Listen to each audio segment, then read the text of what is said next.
अरे आज कितनी गर्मी है, बाप रे बाप।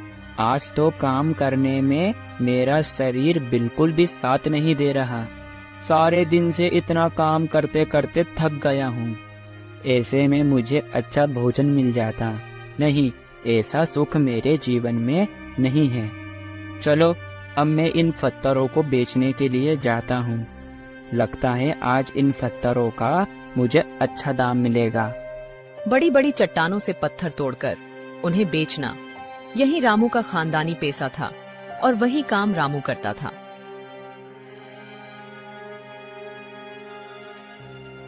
अरे रतन काका, आज मैं चट्टान से बहुत अच्छे पत्थर लेकर आया हूँ, आपको चाहिए? अरे अच्छा रामू, तू आ गया। चलो दिखाओ आज तुम किस किस्म के पत्थर लेकर आए हो। हाँ, देख कर ये पत्थर बढ़िया तो लग रहे हैं। लो, ये लो 50 रुपए। इतने पत्थरों का केवल 50 रुपए? रतन काका थोड़े ज्यादा दीजिए। अरे काका, आपको तो पता ही होगा कि चट्टान से पत्थर काटने में कितनी परेशानियां होती है और कितनी मेहनत लगती है। तुम्हारी बात मैं समझता हूँ रामू, पर मैं भी क्या करूँ। ये पत्थरों से मूर्तियां बनाने में भी बहुत खर्चा आता है और आजकल ये मूर्तियां बड़ी कम बिक रही है। तो फिलहाल तो मैं तुम्हें केवल इतने ही पैसे दे सकता हूँ। रामू रतन काका से पैसे लेकर आगे की ओर बढ़ता है। अरे मालती, तुम ये बाहर बैठकर क्या सोच रही हो? आज घर का कामकाज करने का तुम्हारा इरादा नहीं है क्या? अरे आप आ गए। अरे भाग्यवान, तुम्हारा ध्यान कहाँ है? मैं कब से यहाँ खड़ा हूँ। पता नहीं तुम ऐसे क्या सोच विचार में खोई रहती हो। अब मैं आपको क्या बताऊं, मुझे हर समय यही चिंता सताती रहती है, हमें भी संतान सुख कब मिलेगा। अरे भाग्यवान, तुम फिर से ये बात लेकर बैठ गई। तुम्हें इस बात के अलावा और कुछ भी सोचता है? हाँ, मगर तुम मेरा दुख नहीं समझोगे। लोग मुझे क्या कहते हैं। अरे भाग्यवान, तुम भी ना। अरे भाग्यवान, तुम क्यों उन लोगों की बातों में आती हो? और भाग्यवान, मुझे भी संतान को लेकर बड़ा दुख रहता है। अगर मैं ही दुखी रहा तो फिर तुम्हें कौन संभालेगा। और भाग्यवान, वो कहते हैं ना, जो हमारे भाग्य में होगा वो ही हमें मिलेगा। अगर हमारे भाग्य में संतान सुख लिखा होगा तो वो हमें जरूर मिलेगा। आज तुम्हें पत्थर बेचकर कितने रुपए मिले? आज घर में खाने लायक बिल्कुल भी चावल नहीं है। क्या केवल 50 रुपए? इससे क्या होगा? इससे तो एक समय का खाना भी नहीं आ पाएगा। भाग्यवान, अब मैं भी क्या करूं? मुझे पत्थर बेचकर केवल इतने ही पैसे मिले। राजू की कमाई से मालती बहुत दुखी थी और दूसरा दुख मालती को संतान सुख का था।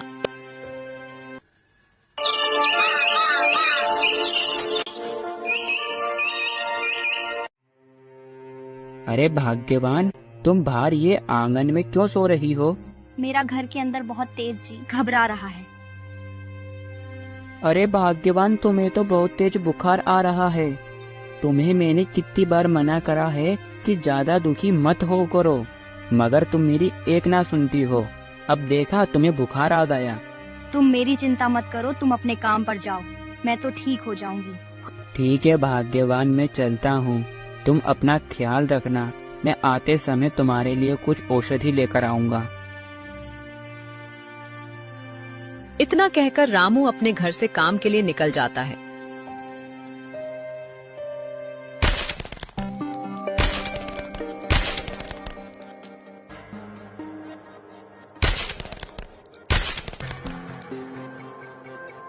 अरे बाप रे बाप, इतनी धूप में काम करने के बाद हालत बहुत ज्यादा ही खराब हो जाती है। मगर आज समय रहते मैंने ढेर सारे पत्थर तोड़ लिए।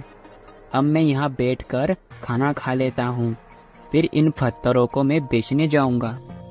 अरे अरे, ये क्या? ये तो कल रात के मालती के हिस्से के चावल है।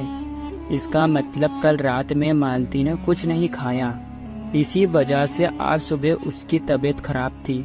हे ऊपर वाले, कुछ तो कर। अब मुझसे भाग्यवान का दुख देखा नहीं जाता। इतने ही बीच में वहाँ से एक साधु महाराज निकल रहे थे। अरे, ये तुम चट्टान पर बैठकर क्यों रो रहे हो? कुछ नहीं साधु बाबा, वो मैं चट्टान से पत्थर तोड़ रहा था तो अचानक से एक पत्थर मेरे पाँव पर आ गिरा, जिसके दर्द के कारण मेरी आंखों से आंसू आ गए। अगर बेटा तुमने मुझसे झूठ कहा तो मैं अभी तुरंत ही तुम्हें श्राप दे दूंगा। जो कुछ भी है तुम मुझे सच बताओ कि तुम क्यों रो रहे हो। मैं एक महान ऋषि हूँ। साधु की बात सुनकर रामू अपना दुख साधु के सामने रोता है। साधु महाराज, अब मैं तुम्हें क्या बताऊं। मैं अपनी गरीबी से बड़ा दुखी हूँ और उससे भी कई ज्यादा दुखी मेरी भाग्यवान संतान सुख नहीं होने के कारण हमेशा दुखी रहती है महाराज जी, और ज्यादा दुखी होने के कारण आज तो उसकी तबीयत भी खराब है। बस बेटा, इतनी सी समस्या के कारण तुम रो रहे हो। मैं हूँ ना, मैं तुम्हारी समस्या का समाधान चुटकियों में कर दूंगा। बेटा, मैं तुम्हें ये जादुई आम का फल देता हूँ। तुम इसे अपनी पत्नी को खिला देना। इसे खाने के बाद कुछ ही महीनों में तुम्हारी पत्नी को संतान सुख प्राप्त होगा। क्या साधु महाराज, ये आम खाने से हमें संतान सुख प्राप्त होगा? हाँ बेटा, अवश्य। जब तुम्हें संतान सुख प्राप्त हो जाएगा तो फिर तुम उस संतान को मेरे आश्रम में लेकर आना। मैं वहाँ उसे आशीर्वाद दूंगा। साधु महाराज, अगर हमें संतान सुख प्राप्त हुआ तो मैं उस संतान को लेकर आपके आश्रम जरूर आऊंगा। और जल्दी से पत्थर बेचकर अपने घर जाता है।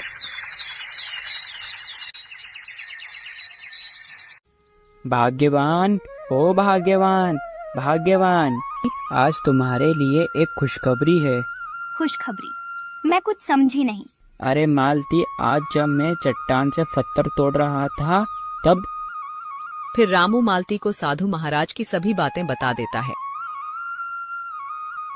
जादुई आम का मतलब है आम को खाने के बाद कुछ ही महीनों में हमें संतान सुख प्राप्त होगा। हाँ भाग्यवान, हाँ। बड़ी ही खुशी की बात है। उस रात रामू और मालती की खुशी का कोई जवाब नहीं था। कुछ महीने बाद मालती और रामू को एक संतान प्राप्त होती है। भाग्यवान, देखा, साधु महाराज के उपाय से आज हमें संतान सुख प्राप्त हुआ। तुमने बिल्कुल सही कहा और हमारा बच्चा कितना प्यारा है। मगर भाग्यवान, साधु महाराज ने कहा था कि संतान प्राप्त होने के बाद उस संतान को आश्रम में लेकर आना। साधु महाराज वहाँ इसे आशीर्वाद देंगे। हाँ, क्यों नहीं। हम आज ही साधु बाबा के आश्रम में हमारे बच्चे को लेकर जाएंगे। और उन्हें कुछ ही दूर पर एक शेर की दहाड़ने की आवाज सुनाई देती है। अरे भाग्यवान, तुम्हें क्या शेर के दहाड़ने की आवाज सुनाई दे रही है? मुझे तो लगता है हमारे आसपास कहीं शेर है। अरे बाप रे बाप, हमारे साथ तो हमारा ये बच्चा है। अगर शेर ने इसे कुछ कर दिया तो? नहीं भाग्यवान, ऐसा बिल्कुल भी मत सोचो। भाग्यवान, मैं एक काम करता हूँ। जब तक तुम हमारे बच्चे को यहीं लेकर खड़ी रहो, जब तक मैं आगे जाकर देखता हूँ। रामू आगे की ओर जाता है।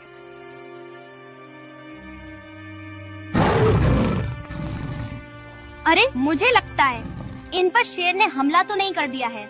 मैं वहाँ पर जाकर देखती हूँ। इसे वहाँ ले जाना ठीक नहीं होगा। एक काम करती हूँ, मैं इसे यहीं पेड़ के नीचे पत्तियों से छिपा देती हूँ। मालती उस बच्चे को एक पेड़ के नीचे पत्तियों से ढक देती है और वहाँ से आगे की ओर जाती है। और थोड़ी ही देर में वहाँ से साधु बाबा का निकलना होता है। अरे बाप रे बाप, इतने घने जंगल में ये बच्चे की रोने की आवाज कहाँ से आ रही है? मुझे लगता है ये पत्तियों के ढेर के अंदर से ये बच्चे के रोने की आवाज आ रही है। जैसे ही साधु बाबा पत्तियां हटाते हैं तो उन्हें मालती और रामू का बच्चा नजर आता है। अरे राम राम राम, इतने छोटे से बच्चे को इतने घने जंगल में, वो भी पत्तियों के नीचे, कौन छुपा कर गया है? ये बच्चा कितना मासूम है। ये बच्चे को ये जंगल में रखना सही नहीं होगा। यहाँ पर इसे कोई जीव जंतु हानि पहुँचा सकते हैं। एक काम करता हूँ, अभी इसे मैं अपने साथ ले जाता हूँ।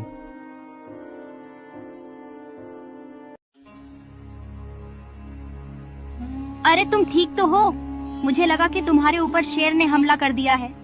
अरे भाग्यवान, तुम यहाँ पर आ गई। फिर हमारा बच्चा कहाँ है? तुम उसकी चिंता मत करो, मैं उसे सही सलामत रख कर आई हूँ। ठीक है, चलो उसके पास। और थोड़ी देर में वहाँ रामू और मालती आते हैं। बच्चा वहाँ नहीं देख रामू और मालती चौंक जाते हैं। मालती, हमारा बच्चा कहाँ है? मैंने हमारा बच्चा यहीं रखा था। क्या तुमने हमारा बच्चा यहाँ रखा था और अब हमारा बच्चा यहाँ पर नहीं है? तो फिर हमारा बच्चा कहाँ गया? मालती, मैंने तुमसे कहा था कि तुम हमारा बच्चे को यहीं लेकर खड़ी रहो, मगर तुमने मेरी एक ना सुनी। अब देखा, पता नहीं हमारा बच्चा कहाँ गया। मंजरी की आंखों से आंसू आने लगते हैं।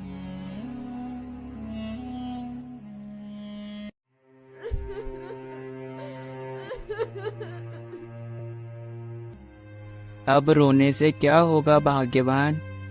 अब रोने से कोई हमारा बच्चा वापस नहीं आ जाएगा। पता नहीं हमारे कैसे कर्म है कि बड़ी मेहनत से तो हमें संतान प्राप्त हुई और उसके बाद भी वो संतान हमारी नहीं हुई।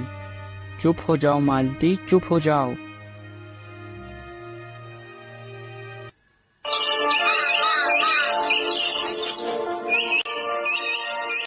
एक रोज एक औरत साधु बाबा के आश्रम में आती है। क्या हुआ बेटी, मेरे आश्रम में तुम्हारा कैसे आना हुआ? साधु बाबा, मैंने कई लोगों से सुना है कि साधु बाबा के द्वारा दिया गया फल खाने के बाद लोगों को संतान सुख प्राप्त होता है। साधु महाराज, इसलिए मैं तुम्हारे आश्रम में आई हूँ। मुझे भी संतान सुख चाहिए साधु महाराज। अच्छा बेटी, तुम संतान प्राप्ति के लिए यहाँ आई हो। ये औरत मेरे पास संतान प्राप्ति का उपाय जानने आई है। एक काम करूँ, जो मुझे बालक मिला है वो बालक मैं इस औरत को दे दूँ। वैसे भी जब से ये बालक आया है, जब से मैं तपस्या नहीं कर पा रहा हूँ, मैं ठीक ऐसा ही करता हूँ। ये बालक मैं इस औरत को ही दे देता हूँ।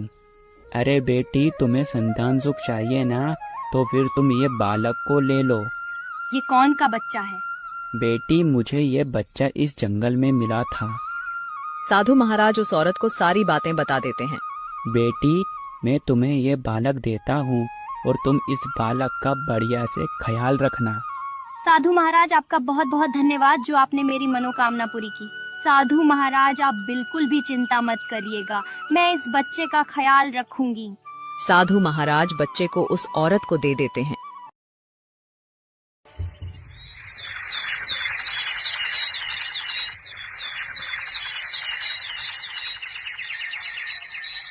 एक दिन जब साधु महाराज घर घर जाकर गांव में भिक्षा मांग रहे थे, तब उन्हें रामू का घर नजर आया। रामू, ओ रामू, रामू।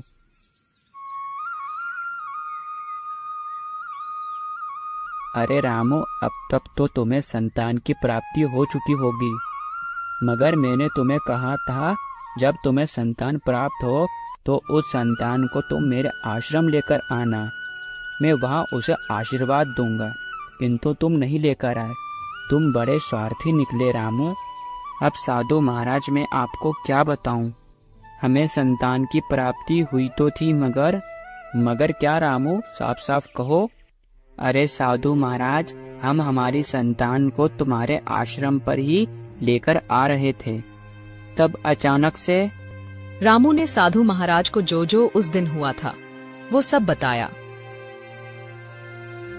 यह सुनकर साधु महाराज चौंक पड़े। साधु महाराज अच्छी तरह से समझ गए थे कि वो बच्चा जो कजरी को दिया है वो रामू और मालती का ही बेटा है। क्या तुमने तुम्हारे बच्चे को कुछ पत्तियों के नीचे छुपा कर रखा था? जी गुरुजी। रामू, उस दिन तुम अपने बच्चे को उस पेड़ के नीचे पत्तियों से ढक कर गए थे, तब। साधु महाराज ने सारी बातें बताई। साधु महाराज, आप धन्य हो, आप धन्य हो जो आपने हमारे बच्चे की जान बचाई। मगर साधु महाराज, मेरा पुत्र कहाँ है? कृपा करके मुझे मेरे पुत्र के पास लेकर चलो। मगर अब मैं तुम्हें क्या बताऊं? तुम्हारा पुत्र मेरे पास ही था, मगर एक रोज एक औरत मेरे आश्रम में आती है और वो औरत भी संतान प्राप्ति का उपाय जानने आई थी। और मैंने तुम्हारा पुत्र उस औरत को सौंप दिया, क्योंकि जब से तुम्हारा पुत्र मेरे पास आया था, जब से मैं तपस्या नहीं कर पा रहा था, और मुझे लगा कि अब इसे कोई लेने नहीं आएगा, इसलिए मैंने वो बच्चा उस औरत को सौंप दिया। क्या साधु महाराज, हमारे जीवन में खुशी केवल कुछ ही समय के लिए आती है और आते ही गुजर जाती है। साधु महाराज, आपने जिस औरत को हमारा पुत्र सौंपा है, वो औरत कहाँ रहती है?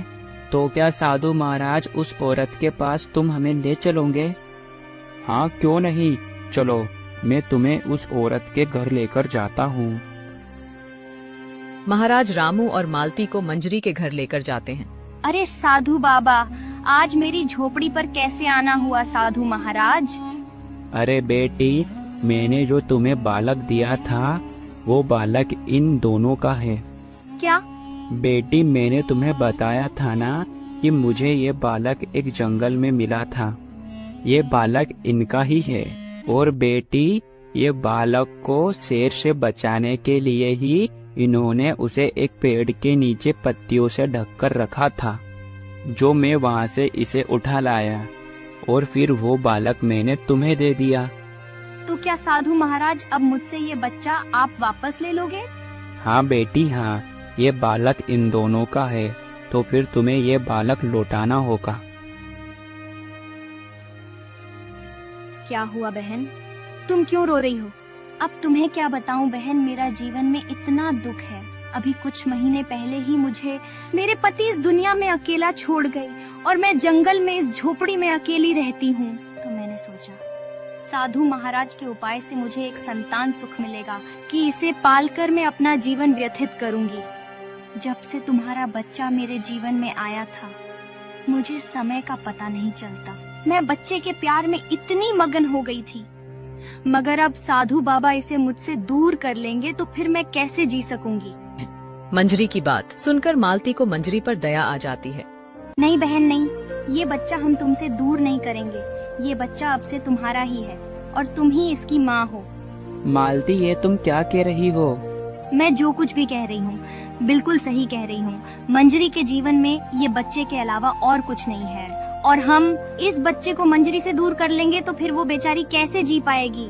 और एक औरत ही दूसरी औरत का दर्द समझ सकती है, और हमें साधु महाराज के उपाय से और भी संतान हो जाएगी। मगर ये संतान में मंजरी से लेकर मंजरी का दिल नहीं तोड़ना चाहती हूँ। मंजरी की आखिरी आस ये बच्चा ही है, और मैं मंजरी से इस बच्चे को दूर नहीं करना चाहती।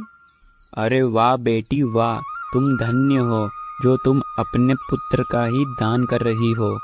मैंने तो अपने जीवन काल में ये पहली बार देखा, जो एक औरत दूसरी औरत की खुशी के लिए अपने पुत्र को ही दे रही है। और मैं मंजरी से इस बच्चे को दूर नहीं करना चाहती। मुझे तो लगता है साधु महाराज, ऊपर वाला यही चाहता है कि ये पुत्र मंजरी को ही मिले, और आपके उपाय से हमें और भी संतान सुख मिल जाएगा। बिल्कुल सही कहा मालती बेटी, बिल्कुल सही कहा। मैं ऊपर वाले से प्रार्थना करूंगा कि अब तुम्हें जो भी संतान प्राप्त होगी, वो एक महासंतान प्राप्त होगी। बहन, तुम्हारा बहुत बहुत शुक्रिया, जो तुमने मेरी खुशी के लिए अपना बच्चा मुझे दे दिया। बहन, तुम अपने बच्चे से मिलने यहाँ पर आया करो। बहन, तुम बहुत